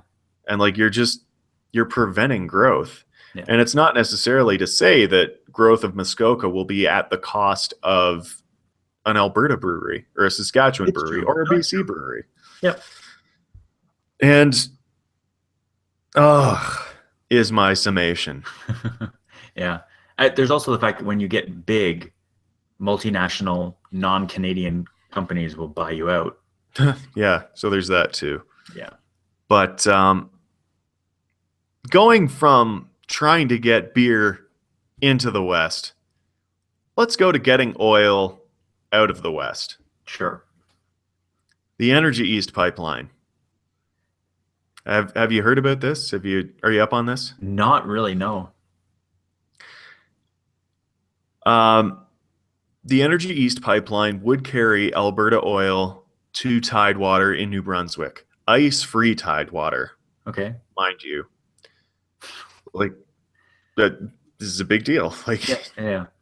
um and potentially you could get some of that oil to refineries in Ontario because they have them. They might also have them in Quebec. I'm not entirely sure. I just know that Sarnia exists and smells like sulfur. Yeah. Um, so have you seen Rick's rant on this? I am a disappointing Canadian in that I do not follow Rick Mercer really at all in the last 10 years. You should at least watch his rant on the matter because he makes a very good point. Okay. Like, Alberta's hurting a little bit because of the oil. I don't think that's a shock. Nope. Um, and so if we could sell more, if we could get it to Tidewater, that's basically getting shut down on the west side of the country. Like I forget who it is, but they've banned tankers from coming into the port where Trans Mountain would be built. Okay. And Trans Mountain is just full of problems, apparently. But so what they're trying to do is build the Energy East pipeline, get it to the eastern side of the country. And it's facing a lot of opposition. Like the mayor of Montreal recently came out and said that they would oppose it because they don't think it poses enough or offers enough benefit to Montrealers. Okay. And the first thing I'm going to point out is if there's money to be made, they're going to get the oil to market. This should not be a surprise. This is why we've had so many train cars explode in the country Okay. and spill their oil. And shocker, packing the oil into tankers and then putting that on a train and putting that on rails, that's more likely to cause problems than having a tube go from one end of the country to the other. Huh. A tube, which is in Canada anyway, our pipelines are very well inspected. I guess we've had some oil spills, Yeah. but they're not nearly on the scale of being the unregulated disasters that can happen in the United States. Right. We have everything I've heard on the matter is that we have a pretty good record in Canada Okay. on pipelines. And this is hearing this in a corrosion setting in Eastern Canada rather than hearing that from Western Canada. Right. And so Rick Mercer's point was um, this does not concern the mayor of Montreal. This is bigger than Montreal. This is a Canada wide issue. And equalization payments are a thing. And Alberta is one of the jurisdictions that routinely pays into equalization. And by Alberta, I mean the citizens of Alberta, not the province itself, because transfers go from people to provinces, I think. Okay. Anyway, um, so Ontario has been a have province for as long as the program has existed, with the exception of one fiscal quarter once when oil-rich Newfoundland took their place. Okay. But so it transfers, I think it goes through income tax. So if you live in the provinces with excess income, the money is taken from the citizens and transferred to other jurisdictions so you can maintain standard of living across the entire country. Mm-hmm. So Quebec routinely runs a deficit, and they are one of the recipients of equalization, and that's okay. Like, I think that's one of the great things about Canada, in that Yeah. we look across the country and say that every citizen deserves to have a certain standard of living and certain access to social services. And absolutely, the wealthiest provinces should subsidize those who are not as wealthy. Right. Because their And wealth came from happenstance of natural resource distribution. or whatever. But I like that. Yeah. I like the idea that we're in this together. Well, the world would be a better place if we were all in this together, but But for now, all we can control is Canada, yes. and we should try and make sure that we're all in this together. And it doesn't help when you have regions pitted against regions in this way. No, it doesn't. The whole, yeah, having the discussion about a pipeline that's moving any kind of, non-renewable fuel seems like the wrong discussion to be having to me. Yeah, Because and also, yeah, you raise a very valid point. Like, we should be trying to get off of fossil fuels. yeah, But the fact is that in the short term, we are addicted to oil. The world runs on it. And if there's money to be had, maybe we could take some of that money and put it towards green infrastructure and green research, like the government currently wants to do. yep. And yeah, I think that's my thoughts on the matter. Hmm. It's pipelines. They're a good thing. So we have been reliant on fossil fuels, and I'm really referring specifically to liquid fossil fuels, Yeah. not like coal. We were totally addicted there too for Yeah. the longest time. We've mostly, with certain obvious exceptions, especially less developed countries, we're a lot less in the West reliant on coal than we used to be. Mm-hmm. And it wasn't that long ago that we switched to oil. It was like for cars, basically, for that kind of transport. And that was 100 years ago, maybe a tiny bit more. Like, it wasn't that long ago. we can get off it. Humans have been around for a long time, and if we just made a dedicated switch, like if you envision the world with no oil in it, like say all oil, all non-renewable fossil fuels disappeared and were replaced with granite, what would we do to get around? We would find another way. Why don't we just do that now? We already know all of the ridiculous effects this is having, and we can change this now. Like we can change this today, and we're just not. It, yeah. Yeah. That we can talk about pipelines and all this, but it if we do have like set up any kind of there's not just this pipeline in Canada, but there's also the whatever the big one. I'm all on alternative energy. That's my main focus. So the what's the one in the Keystone States? XL, is that what you're? Yep. Yeah. Yeah, it all seems like the wrong discussion to have. If we could build a pipeline and use it to shuttle around like algae and biodiesel ingredients, that would seem just as good an idea. And then we can have this discussion about whether we should be building giant pipelines. What I Like what I think we should do is take the subsidies given to the oil industry and perhaps prop up green research.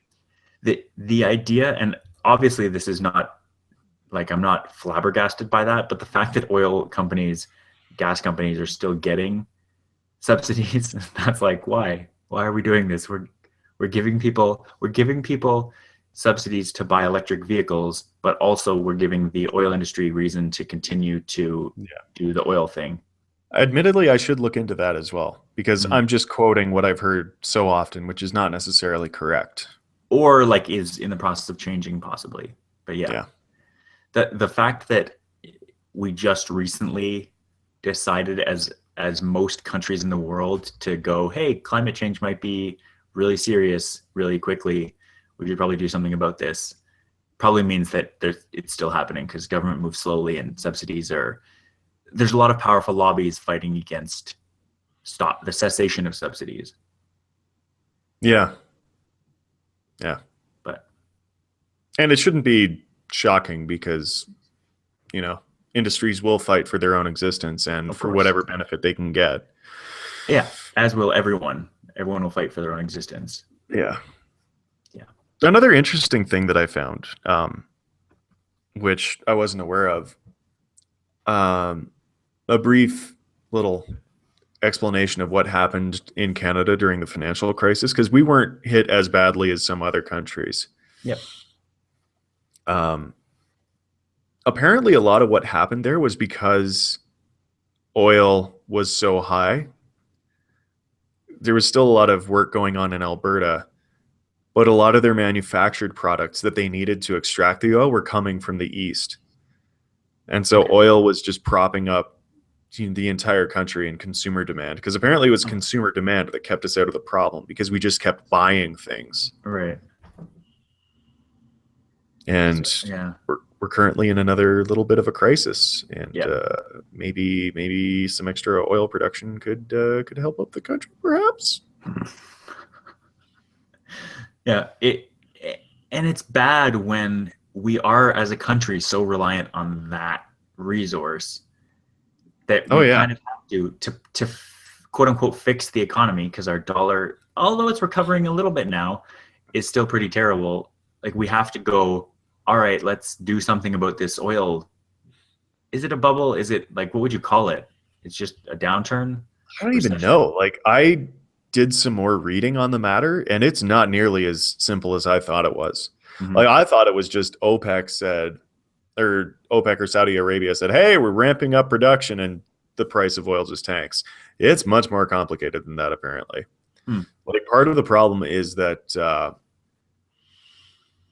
India and China are experiencing financial difficulties, and a lot of the oil demand was coming from India and China. And because they were booming so hard, so heavily, it really drove up the price of oil. It Right. or drove up demand to the point where you know, oil was starting to, go above $100 a barrel.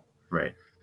And without that booming demand there, because that's a couple billion people right there, and even especially in China, like a centrally planned economy where they just decide, hey, we're doing this or we're not doing that on the scale of mega projects. Yeah.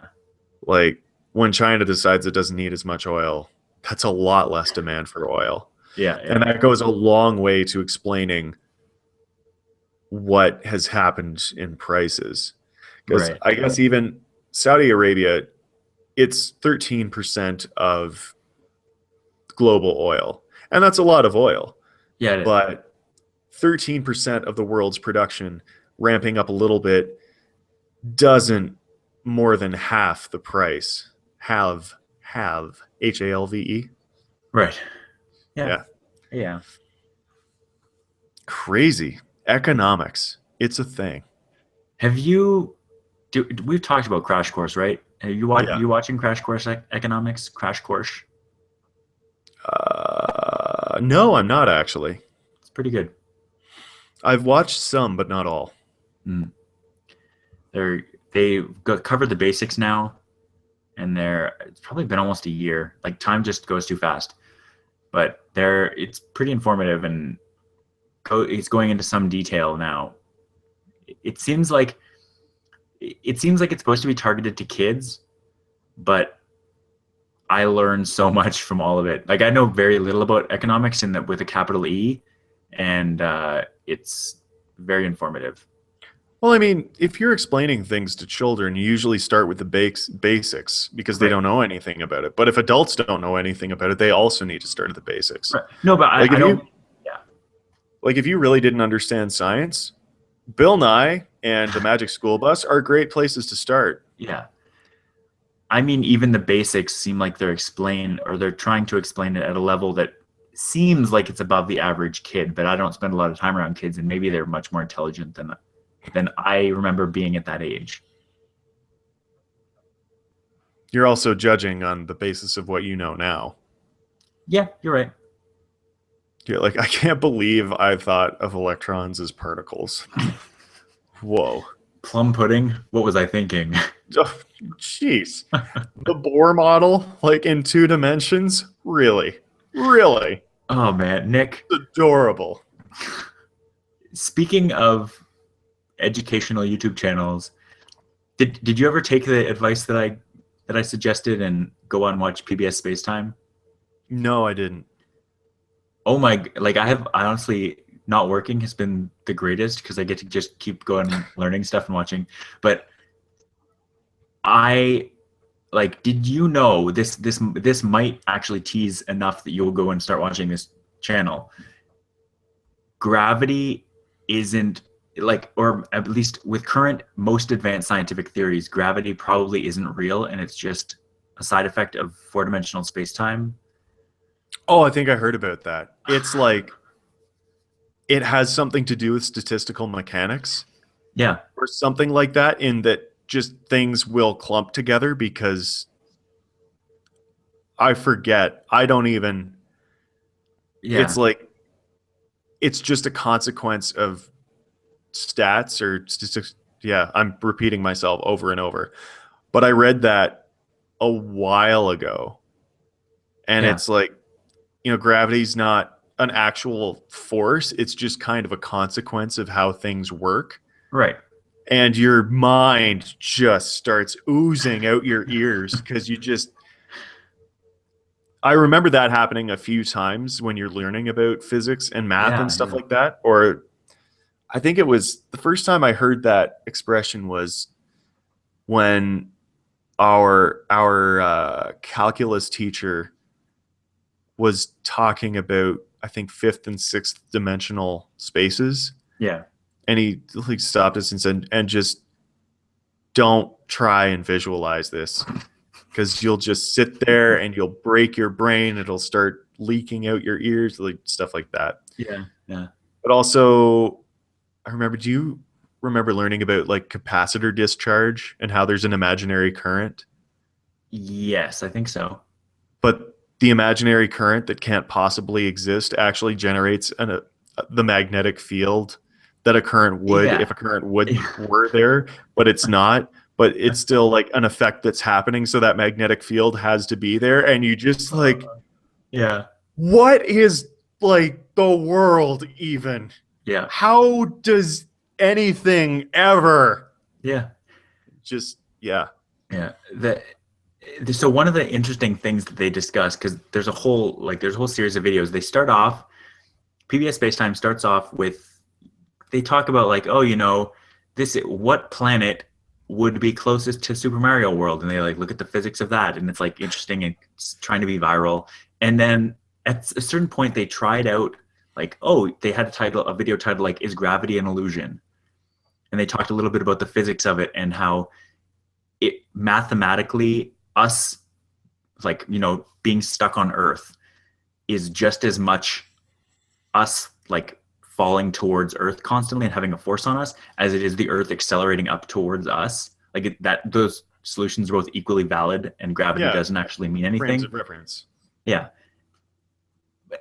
And then they just kind of kept on that tangent. Now they're breaking things apart and talking about like I'll try to do this because like a lot of this goes over my head, so I just keep watching it over and over again trying to understand. But like if you picture a photon clock, so this is a clock that has two perfect mirrors, and there's a photon bouncing between them at the speed Okay. of light.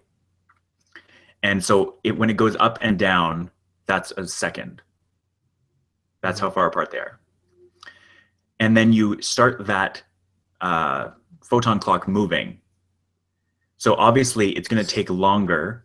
And that's the basis for special relativity. Right. Yeah. Yeah. So you Yeah. start this photon clock moving, and so obviously, this photon's going to have to, as it's moving, the photon's going to have to travel farther between mirror ticks, which Yeah. means that time is going to slow down necessarily because it's not good. The photon's not going to go any faster, but it has longer to go. And then when you hit light speed, the photon is never going to reach like it can't move anymore because its speed is trapped in the second dimension. It can't go up or down anymore because it's all traveling in the other dimension. And so that's why time just freezes for any particle that's moving at the speed of light. And Yeah. it's just like the whole video series just blows my mind, but I love it so much. I, it's That sounds like solid video making. it's really worth watching for you if you have like they're not that long, they're like 10 or 12-minute videos, but like it's so like start from the beginning, just go through because it's so interesting. It sounds like. Mhm. Anyways, we were talking about the pipeline and now we're not. I forget what happened. Such is the nature of this show. Yeah. Did you have anything more you wanted to say? We're at 2 hours. We just crossed. I think that's it. Yeah. Okay. That's what I had on the docket. Yeah. I mean, we did go almost 2 months without a And show. spent 2 hours talking just now. Yeah. Yeah. Well, it was very good talking to you, Nick. It was good talking to you too, Rob. We All right. should I don't know. Should figure out when to do this again when we have enough talking points new, ready to Absolutely. go. All right. Well, we'll Ready. talk to you soon. Talk to you then, Rob.